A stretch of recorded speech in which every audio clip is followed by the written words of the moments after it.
नमस्कार, जय हिंद साथियों। फिर से स्वागत है आपका एक और नए वीडियो के साथ में।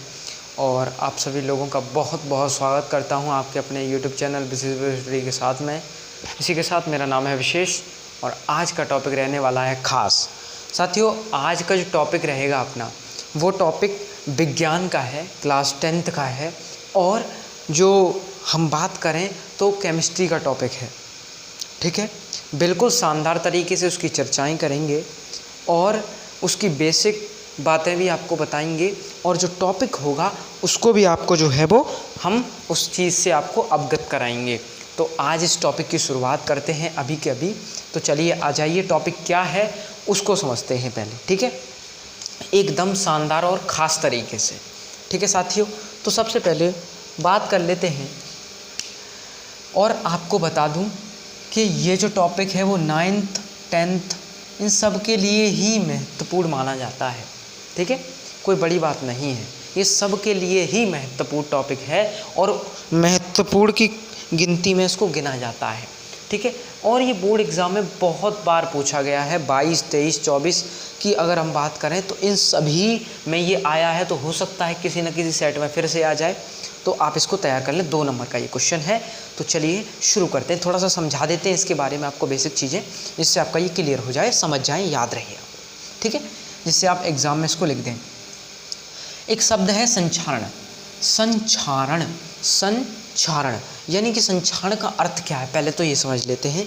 पहले हम इसकी डेफिनेशन के तौर पे, फिर उसको हम अपने तौर पर समझेंगे।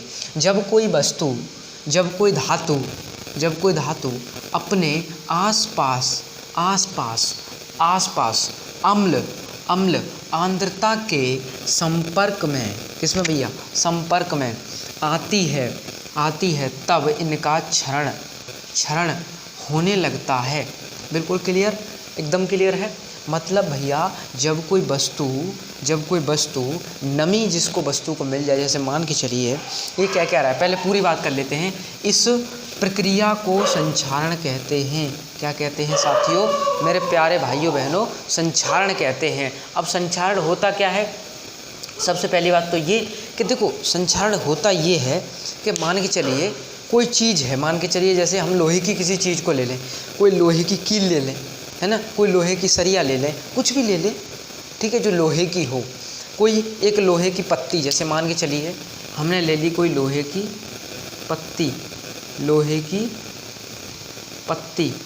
ठीक है, पत्ती मान लो कोई लोहे की। ठीक है, ये लोहे की पत्ती है, एकदम क्लियर है, बिल्कुल।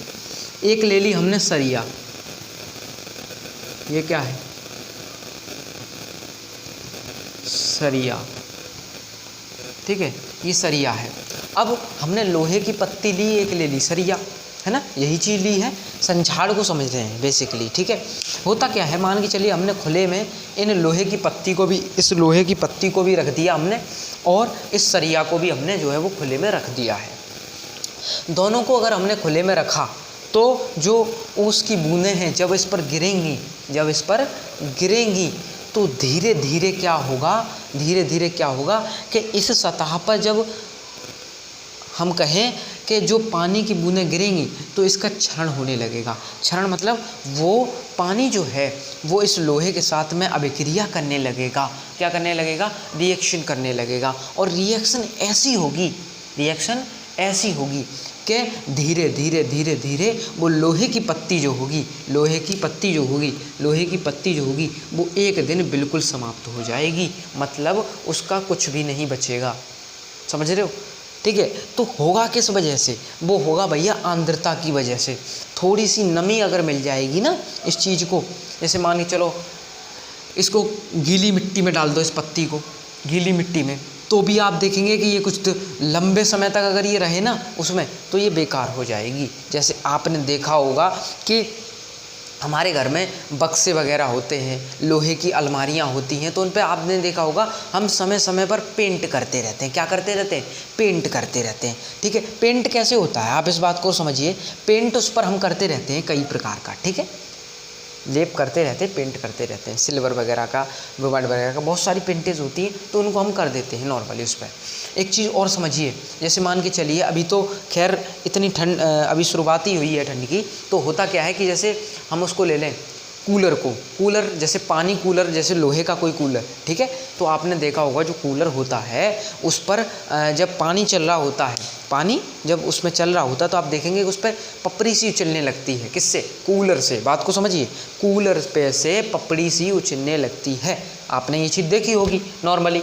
तो वो ऐसा नहीं है कि 1-2 दिन में ही हो जाता हो, वो उसमें उस क्रिया में लगभग समय लगता है ज़्यादा से ज़्यादा, ठीक है।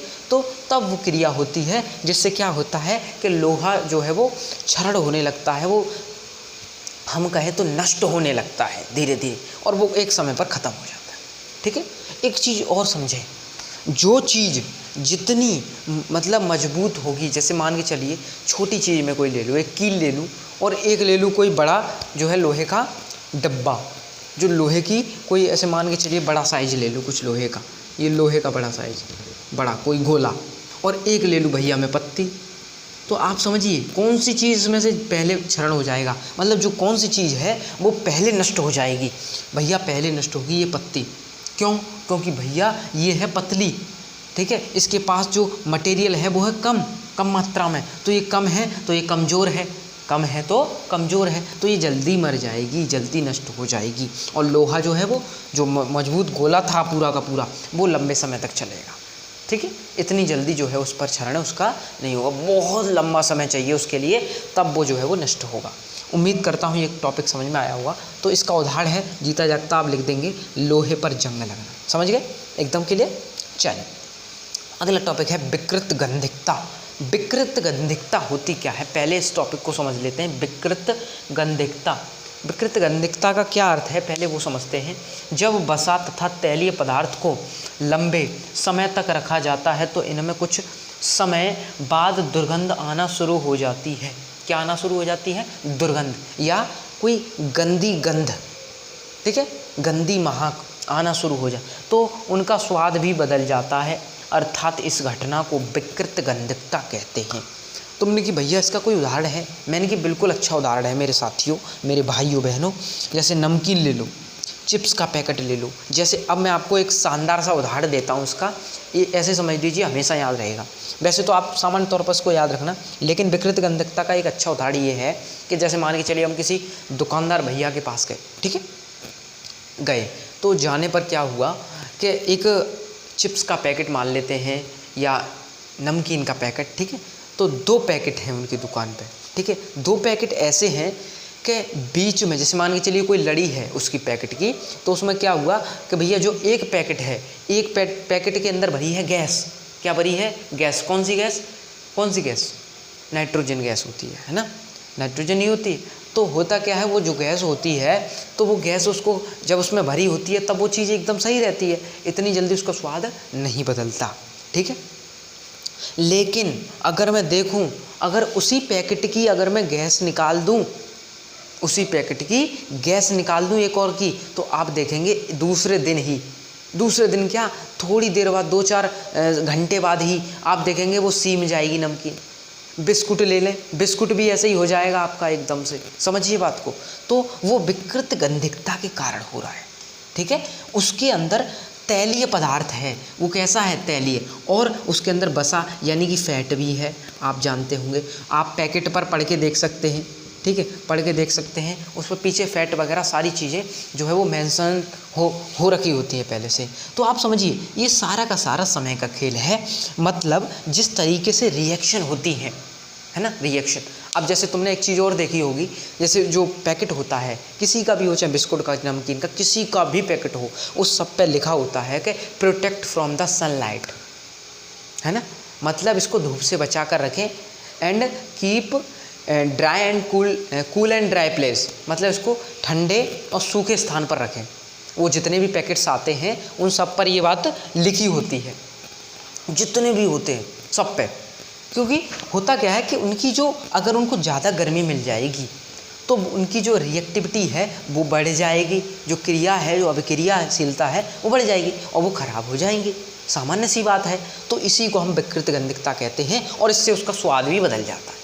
समझ गए? बात दम है, बात में क्लियर है। तो ये खास टॉपिक इतना ही था, 2 ही इसमें बिंदु थे। ये क्वेश्चन पूरा का पूरा एक क्वेश्चन है। ये क्या है? ये पूरा का पूरा एक क्वेश्चन है और बहुत महत्वपूर्ण है। इस वीडियो को जल्दी से अपने मित्रों के साथ शेयर कर दें, ठीक है, शेयर कर दें इसको, ठीक है, जिससे वो भी अपना लाभ कर सकें, ठीक है। बिल्कुल शेयर करना बिल्कुल ना भूलें। तो इसी के साथ साथ मिलते हैं जल्दी की नई और एकदम ख़ास शानदार वीडियो में। तब तक के लिए जय हिंद और जय भारत साथियों।